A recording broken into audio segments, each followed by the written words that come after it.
Notre thématique pour aujourd'hui porte sur la prophétie des 70 semaines annoncée par l'ange Gabriel au prophète Daniel. Par rapport au contexte, il faut savoir qu'à cette époque, le peuple d'Israël se trouvait encore en captivité à Babylone.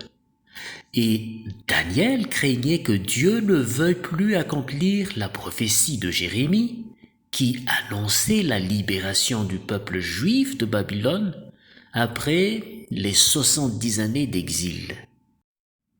Alors, Daniel s'est mis à prier pour demander à son Dieu le grand pardon de son peuple.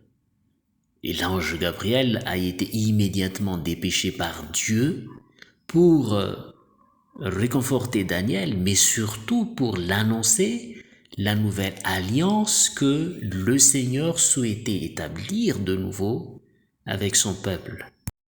Dans le livre de Daniel, chapitre 9, versets 24 à 26, nous avons les explications suivantes.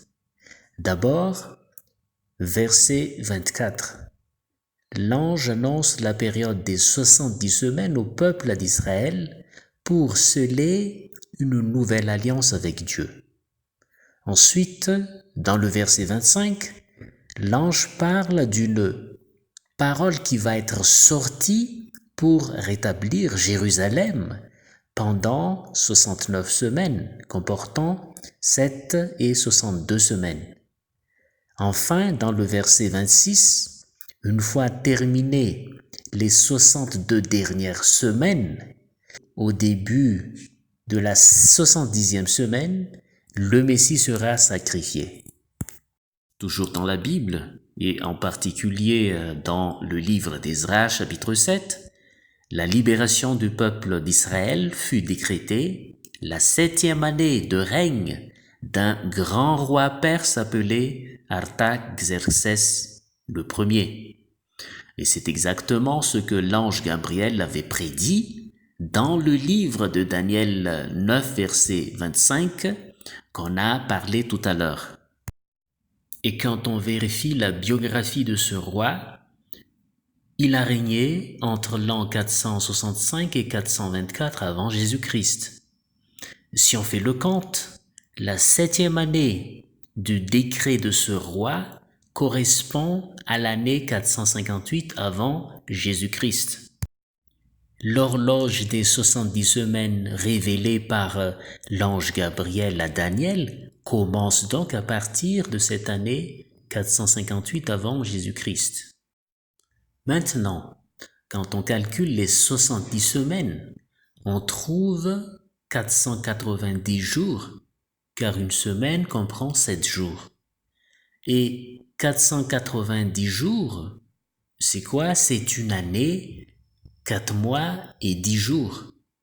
Et ici, on se demande alors si le Messie a été déjà sacrifié en l'an 456 avant Jésus-Christ, c'est-à-dire une année, 4 mois et 10 jours après l'an 458 où le décret royal a été sorti.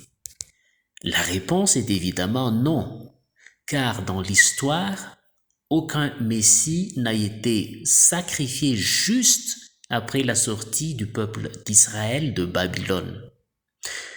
Il faut une autre référence prophétique dans la Bible pour résoudre cette dernière énigme de 490 jours. La réponse se trouve dans le livre d'Ézéchiel, chapitre 4, verset 6, où Dieu lui-même disait « Je t'impose un jour pour chaque année ». Dans ce cas, la prophétie de 70 semaines ou 490 jours signifie 490 années prophétiques. Il ne resta plus qu'à compter 490 années à partir de l'an 458 avant Jésus-Christ pour savoir l'année de sacrifice du Messie. Si vous passez une période de 458 ans, à partir de l'année 458 avant Jésus-Christ, Il reste encore 32 ans sur les 490 années prophétiques. Mais dans l'histoire du monde, l'année 0 n'existe pas. On passe directement de l'an -1, c'est-à-dire une année avant Jésus-Christ, à l'année +1, c'est-à-dire une année après Jésus-Christ, sans passer par l'année imaginaire 0. Autrement dit, la période de l'année 0 imaginaire jusqu'à l'an 32, le reste entre 490 et 458, c'est l'équivalent de l'année réelle +1 jusqu'à l'an 33 de notre époque.